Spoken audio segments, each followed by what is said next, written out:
Mental illness, bad behavior, homicide to be exact. In behavioral health, a person's behavior is an indication of something that they're trying to communicate.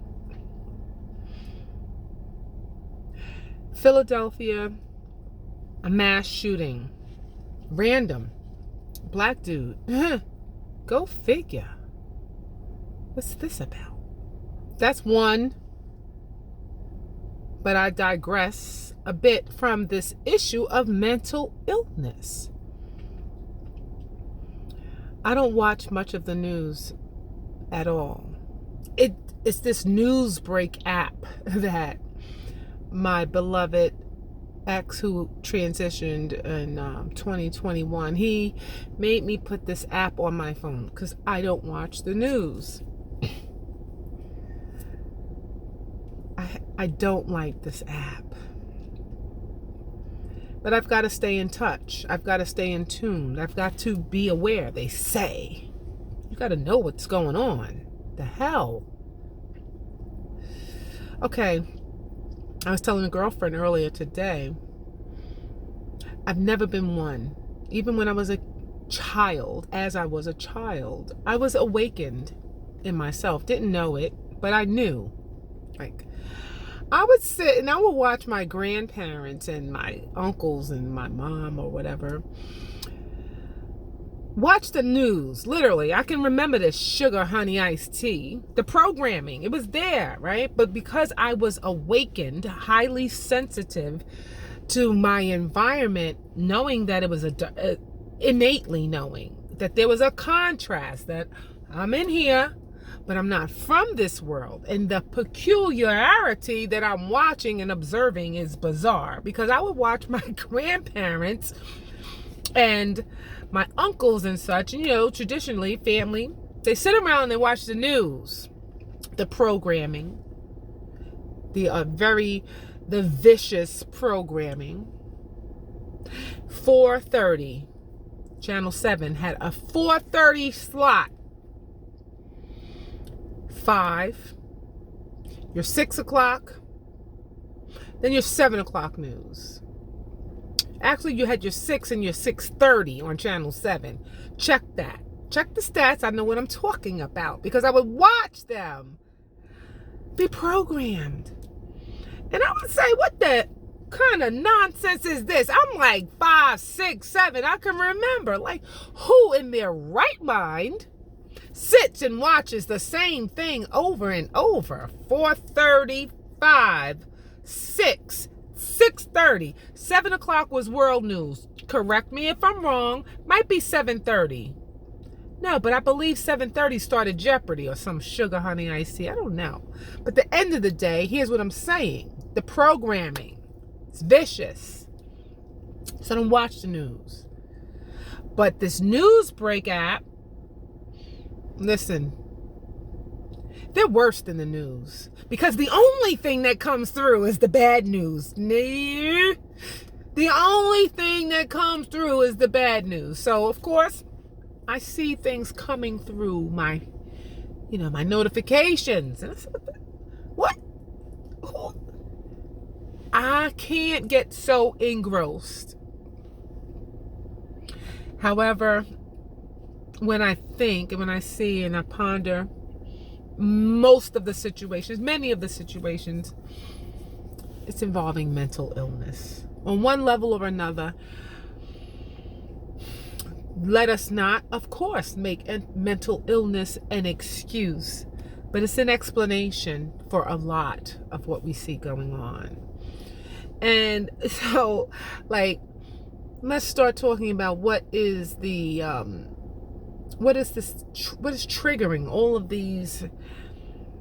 Seemingly, in my opinion, I think it's an increase in exaggerated sense of unruliness and just the lack of care and concern for life.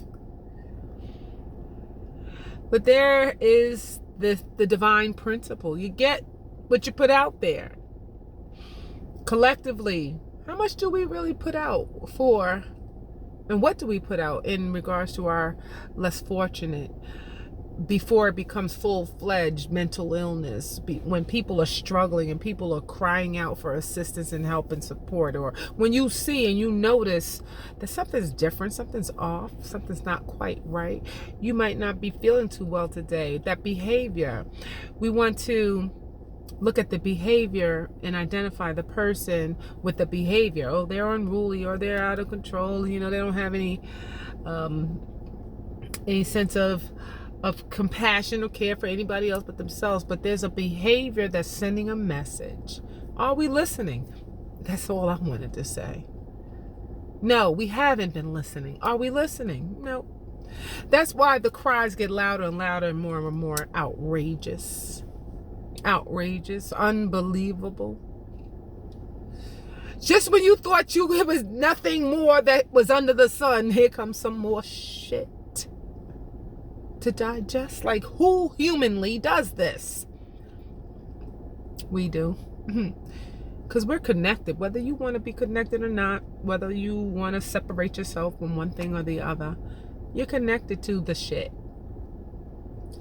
You're connected to the shit. Just put your finger on the pulse and see what role you played, or I mean, at the end of the day, we all play a role. Test yourself. Sense where you stand on the matter. What has been your contribution to the mental health community? Or even the neighbor who's struggling and stressed out. Or even, those that are less fortunate. What's your concern and your care? Me, I'm good. I'm good with them. I walk the streets. I work in the streets of Philadelphia. I never thought I'd see the day. But I do.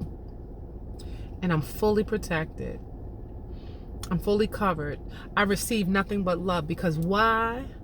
Because I give it. Oh, I'm grateful that I'm at that place where I can look and not judge. And I can look and extend compassion and have understanding. I have a few videos on one channel or another, but one particular video of a young woman who was the perpetrator of vehicular homicide of 3 individuals, including 2 state troopers. And the general consensus is, what? Have compassion for who? For who? What? Why? But by the grace of God, there go I judge no man. Lest that which I judge, I would be judged by. And rightfully so. Instead of judging, I extend light, love, compassion.